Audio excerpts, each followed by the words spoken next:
এই যে এই সিনারিও দেখব। এখন আসো এইখানে আমাদের তলের প্রতিক্রিয়া বলটা আমরা কিভাবে বের করব।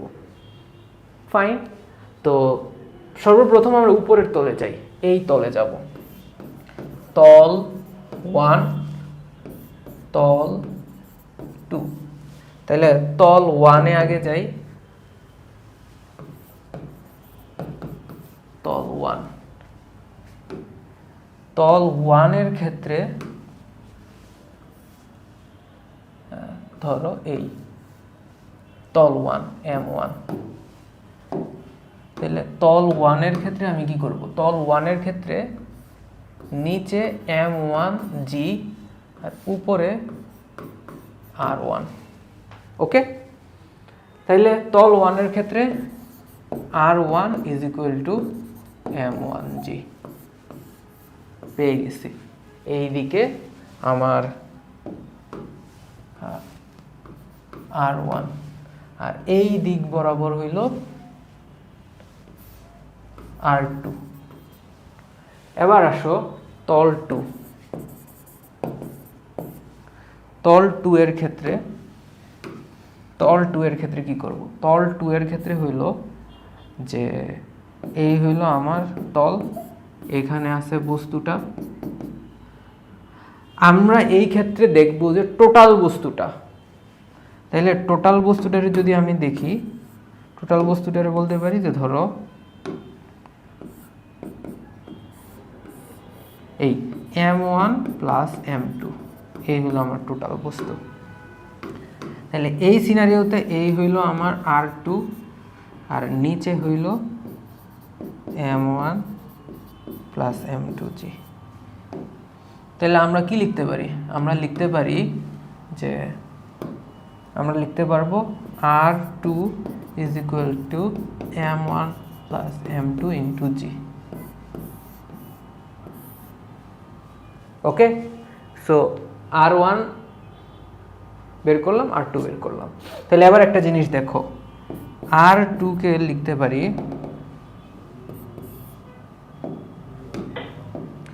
যে R2 is equal two M1G plus M2G। Clear? তাহলে R1 কত আসছে, R1 হলো এটা, এটা আমার R1, তাহলে R2 is equal to R1 plus M2G। তাহলে তলের প্রতিক্রিয়া বলের মধ্যে যে পার্থক্য সেটা আমরা পাইতেছি R2 minus R1 is equal two M2G। Okay, so এই পার্থক্যটা কিন্তু কনস্ট্যান্ট, এটার মধ্যে হচ্ছে কোনো ইয়ে নাই, চেঞ্জ হবে না, এটা ভরের উপর নির্ভর করতেছে, কার, দ্বিতীয় বস্তুর ভরের উপর নির্ভর করতেছে। ক্লিয়ার? আচ্ছা, এবার যদি এদের অ্যাকশন রিঅ্যাকশন পেয়ার দেখি,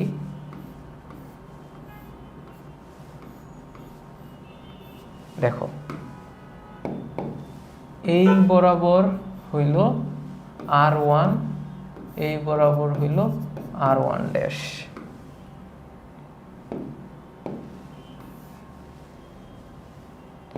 এই হচ্ছে আমার R2, এই হইল R2 ড্যাশ। ওকে, তো ক্লিয়ার জিনিসগুলা? আশা করি বুঝতে পারছো। আমি অ্যাকশন রিঅ্যাকশন পেয়ার দেখানোর জন্য তল থেকে বস্তুগুলারে আলাদা আলাদা করলাম। তো এইটা হইল আমার M2 আর এটা হলো M1।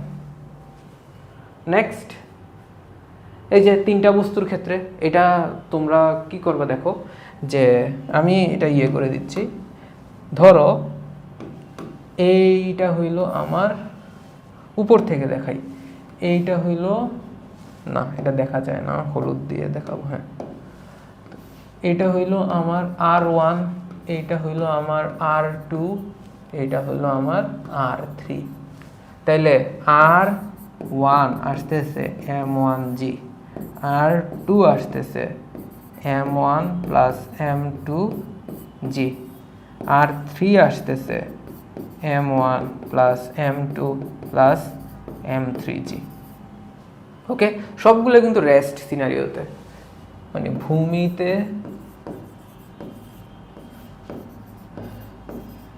স্থির। ঠিক আছে, নেক্সট, এবার হচ্ছে আমরা তিনটা বস্তুর জন্য তলের ক্রিয়া প্রতিক্রিয়া দেখব। এটা ইম্পর্টেন্ট। তো তিনটা বস্তুর ক্ষেত্রে তাহলে সবার আগে আমরা সিস্টেমের ত্বরণ বের করব। সিস্টেমের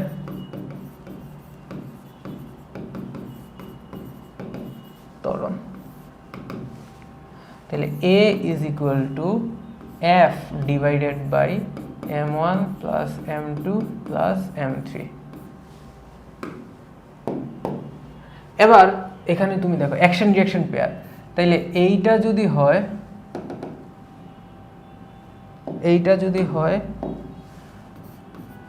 R1, এইটা হইল R1 ড্যাশ, এইটা যদি হয় R2, এটা হবে R2 ড্যাশ। ওকে, সো আমরা একটা নিয়ে কাজ করব, মানে বারবার জিনিসগুলো চেঞ্জ করব না। তো এখন দেখো M1 এর জন্য আমি FBD মানে কি, ফ্রি বডি ডায়াগ্রাম, মানে একটা বস্তুর উপরে কতগুলো বল কার্যকর ওই চিত্রটা আমি দেখাবো। তাহলে M1 এর উপর দেখো এই বরাবর F আর এই বরাবর R1।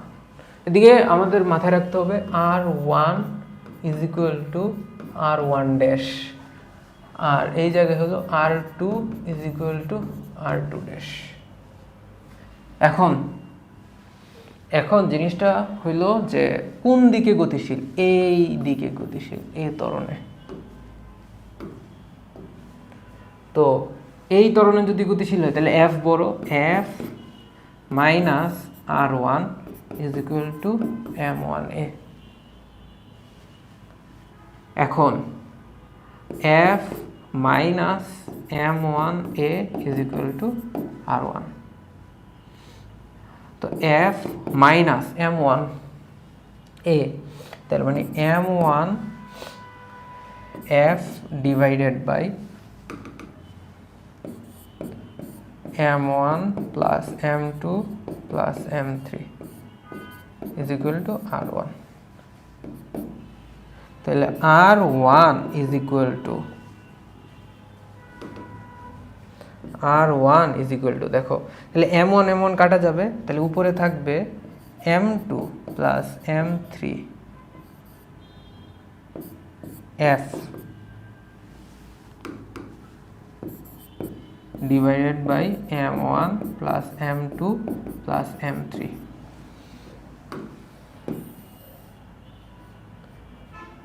ওকে,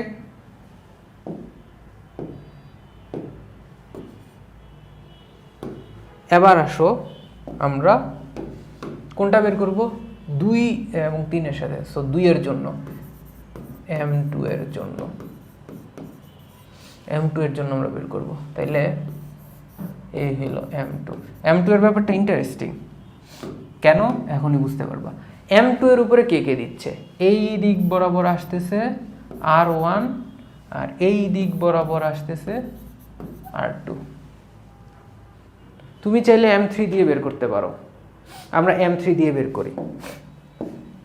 আমি এইদিকে ইয়ে করি, M3 এর জন্য আমি M2 দিয়েও বের করব, M3 এরটা দেখাইতেছি কারণ এটা ইজি।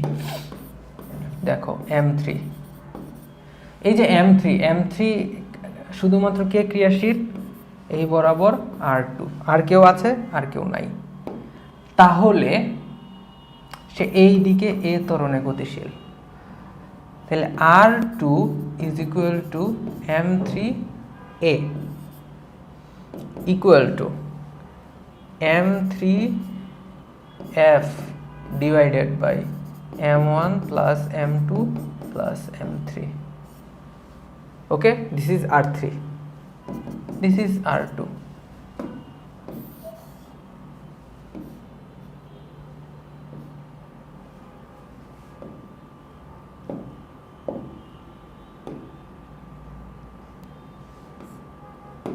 হ্যাঁ, নাও এবার তোমাদেরকে এইটা দিয়ে দেখাই, এইটাতে কি হলো, বস্তু এদিকে গতিশীল, তাহলে তুমি কি লিখতে পারো যে R1 minus R2 is equal two M2A।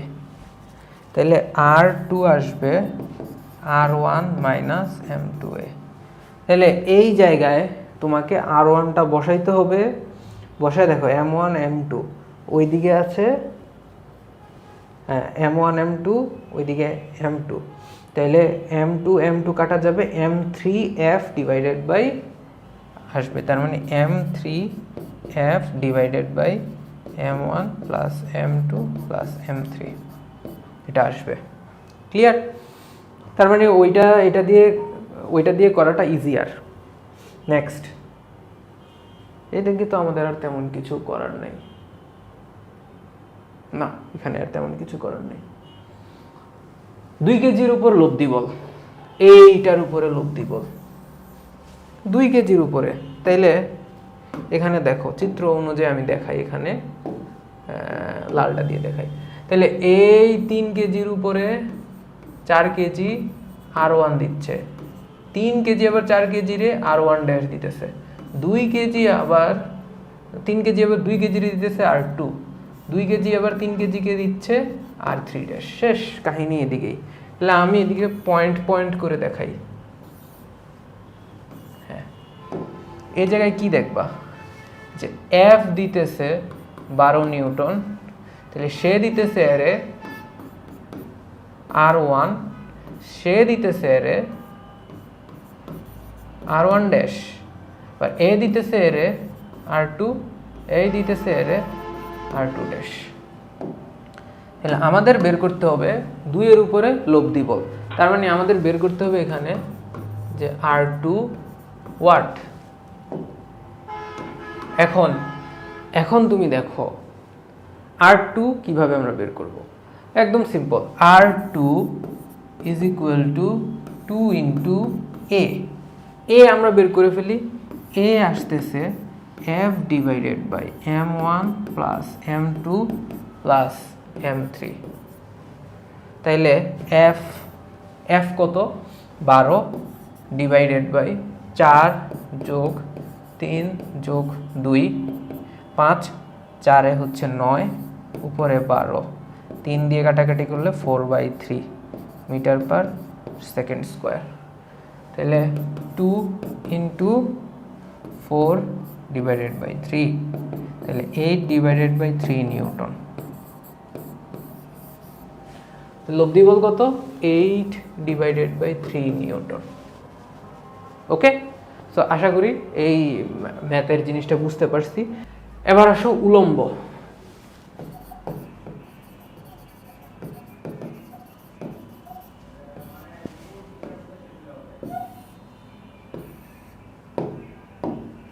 উলম্ব দেখো এই বরাবর F প্রয়োগ করতেছে, তাহলে তলের প্রতিক্রিয়া কোন বরাবর হবে, ঠিক এই বরাবর হবে। আর আমি এটা হলুদ দিয়ে দেখাই, তোমরা ক্লিয়ারলি দেখতে পারবা, এই হবে আর। ওকে ওকে, শেষ। তার মানে সোজা কথা, R is equal to F. ঘর্ষণের সিনারিওটা আমরা ঘর্ষণে শিখব, বুঝাতে পারছি যে R is equal to F. So এই ক্ষেত্রে মানে বস্তু উলম্ব তলে থাকলে তল বরাবর তলের প্রতিক্রিয়া বল, তলের প্রতিক্রিয়া বল আর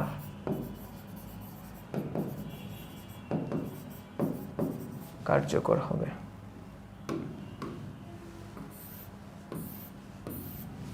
ওকে, সো এইভাবে আছে। এবার নেক্সট কেস দেখি। এই যে এই জিনিসটা আমাদের বুঝার আছে, তাহলে তুমি এবার এইটারে এভাবে ভাগ করবা, তীর চিহ্ন দিয়ে দেখাচ্ছি যে এটা আমাদের এফ, তাহলে এটা যদি হয় এফ এফ, তাহলে এই যে কোণটা এটা কি থিটা, এই বরাবর কি এফ কস থিটা, আর এই বরাবর এফ সাইন থিটা। তাহলে এবার দেখো এখানে summation of F of x is equal to 0। Y 0 কি 0 না সেটা আমরা জানি না, ঘর্ষণ নিয়ে আপাতত আলোচনা করতেছি না। তাহলে এখানেও summation of F of x is equal to 0। তো এফ অফ এক্স যদি 0 হয় তাহলে F cos theta is equal to R, তলের প্রতিক্রিয়া বল, তলের প্রতিক্রিয়া বল এই বরাবর। ওকে, এবার আসো আনত তলে। এবারের কেসটা হচ্ছে আনত তলে। আনত তলে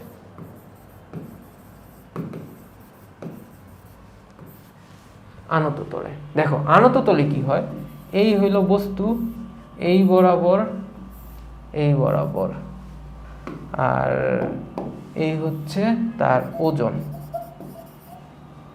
এটা হলো থিটা থিটা।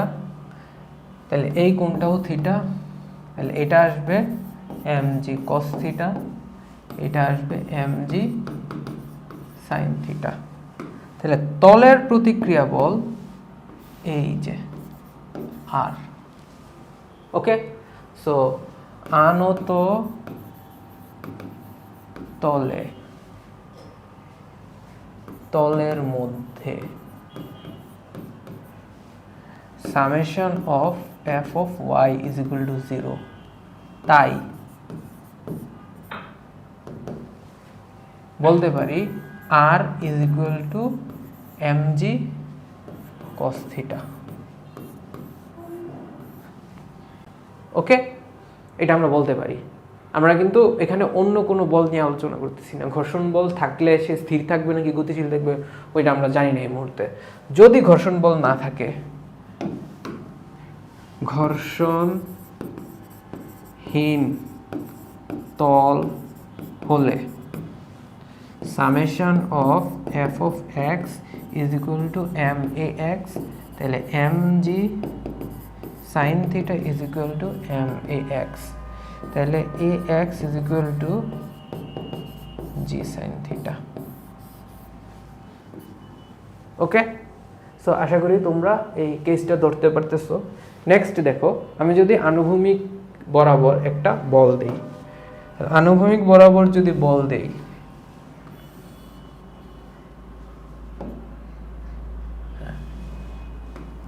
তাহলে দেখো এই হচ্ছে আমার থিটা, এটা যদি থিটা হয় তাহলে এই অ্যাঙ্গেলটা কি আসবে থিটা। আর দেখো আনুভূমিকের সাপেক্ষে এইটাও থিটা, রাইট? তাহলে এই অ্যাঙ্গেলটাও থিটা, হ্যাঁ এফ। কিন্তু আমাকে ডিভাইড করতে হবে এই বরাবর। তাহলে এই বরাবর যদি এখন ভাগ করি, এই হচ্ছে আমার এফ, তাহলে এইটার এই বরাবর একটা উপাংশ আসবে, তাহলে সেটা কত আসবে এফ কস থিটা। এই বরাবর একটা উপাংশ আসবে, এই বরাবর উপাংশ আসবে এফ সাইন থিটা। তারপরে এই বরাবর এম জি, এই বরাবর আসবে, আচ্ছা এদিকে দেই, এম জি কস থিটা। এই বরাবর আসবে এম জি সাইন থিটা। আর সর্বশেষে এই বরাবর হচ্ছে আমার আর। ওকে, আশা করি এগুলো ক্লিয়ারলি দেখা যাচ্ছে। দাঁড়াও চেক করি আমি, হ্যাঁ ক্লিয়ারলি দেখা যাচ্ছে। তো এখন summation of F of y is equal to 0। সেই সিনারিওতে দেখো উপরের দিকে কে আছে, তাহলে R is equal to F sine theta plus m g cos theta. শেষ। ওকে, সো গতিশীল হবে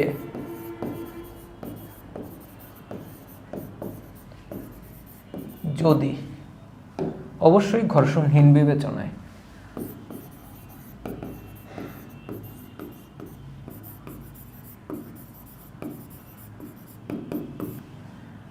গতিশীল হবে যদি f sin theta is less than mg sin theta। তাহলে এই সিনারিওতে আমার লব্ধি বল summation of f of x is equal to max, আর এই জায়গায় হবে mg sin theta minus f sin theta max। তাহলে ax is equal to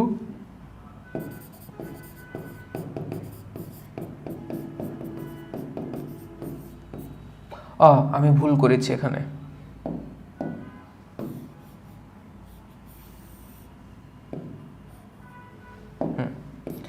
f cos theta divided by m। এই হচ্ছে আমার ত্বরণ সিচুয়েশনে। আর স্থির থাকবে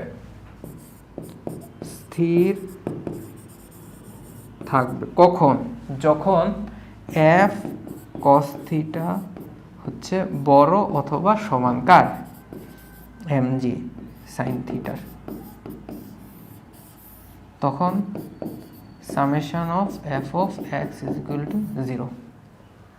summation of f of x is equal to 0 হইল। তো আশা করি এই সিনারিওটা বুঝতে পারছো। আমরা শুধু এখানে চিত্র দেখব কিভাবে কাজ করে ক্রিয়া প্রতিক্রিয়া জোড়া। ধরো এই তলের ক্ষেত্রে কাজ করতেছে ধরো r1, এই তলের ক্ষেত্রে কাজ করতেছে r2, আর ওজন এই দিকে mg। ওকে, সো r1 r2, আবার এই তলের এখানে আসবে r1 ড্যাশ, এই তলের এই দিকে আসবে r2 ড্যাশ।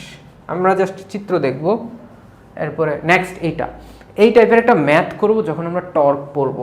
বাট আজকে শুধুমাত্র দেখব যে কিভাবে কাজ করে।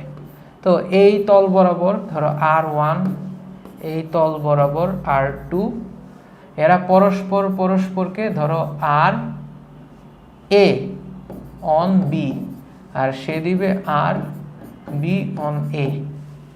ওকে, ঠিক একইভাবে এই তল বরাবর এদিকে আসতেছে r3,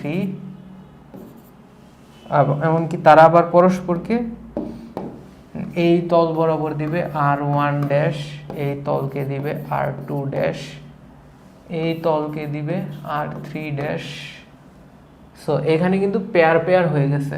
ওকে, সো আমি জাস্ট এখানে ক্রিয়া প্রতিক্রিয়া জোড়া দেখালাম। তাদের মধ্যে ক্রিয়া প্রতিক্রিয়া জোড়া কিভাবে বের করবে এই রিলেটেড ম্যাথ আমরা টর্ক পড়তে সময় দেখব। নেক্সট, আচ্ছা এইদিকে দেখো, এটা খুবই ইন্টারেস্টিং জিনিস যে আমরা একজন আরেকজনকে ধরে ধাক্কা দিচ্ছি। ধরো কি জানি বলে, আমার আরেকজন ফ্রেন্ড হচ্ছে আমারে ধাক্কা দিচ্ছে, আমি তারে ধাক্কা দিচ্ছি এভাবে। তো এখন কেউ একজন গতিশীল, যেমন বি গতিশীল ডান দিকে 3 মিটার পার সেকেন্ড স্কোয়ার হলে, তাহলে এ কত বেগে গতিশীল? এ ব্লকের ত্বরণ কত? মানে এ ব্লক বলছে আর কি, যে এ এর ত্বরণ কত। ফাইন, তাহলে একটা জিনিস চিন্তা করো, তাদের মধ্যে যে ক্রিয়া প্রতিক্রিয়া এটা কিন্তু সমান। তাহলে আমরা লিখতে পারি যে F of A on B is equal to F of B on A. মানে ফোর্স সমান, বাট ত্বরণ হয় কিসের জন্য? বাহ্যিক বলের জন্য। ওকে, তাইলে এফ এ অন বি মানে এ বিকে বল দিচ্ছে, সেটা কত? M of A of A is equal to B এর ক্ষেত্রে কি হবে? বি এর ক্ষেত্রে হবে M of B A of B. তো এ ব্লকের ভর হচ্ছে 60 ইন্টু A1 কত সেটা আমরা বের করব, আর বি হচ্ছে 75 কেজি 3 কেজি। তাহলে 3 দিয়ে যদি কাটি 20, তাহলে এ বি আসবে 75 divided by 20 metre per second square.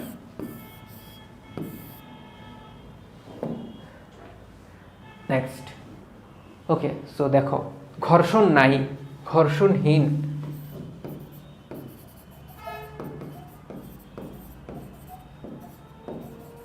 ঘর্ষণহীন তল। তো ঘর্ষণহীন তলের ক্ষেত্রে এম ভরের বস্তু, এই যে এম ভরের বস্তুর উপর এফ বল প্রয়োগ করায়, ক্যাপিটাল এম ভরের বস্তুর উপর এফ বল প্রয়োগ করায় হলে এ ত্বরণে গতিশীল হয়। তাহলে স্মল এম ভরের বস্তু ত্বরণ কত? দেখো তুমি এইটাকে এফ বল দিছো ক্যাপিটাল এম, এইদিকে যে ছোট বস্তুটা আছে সে কি করবে? সে তো ওই জায়গায় থাকবে। কেন থাকবে ওই জায়গায়?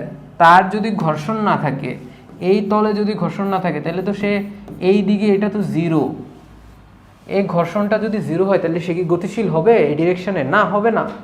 তার মানে a of small m zero আর a of capital M F divided by M not equal to zero. বুঝাতে পারছি? এটা একদম ক্লিয়ারলি বুঝতে হবে। ঘর্ষণ না থাকলে ওই বস্তু ওই জায়গায় থাকতেছে।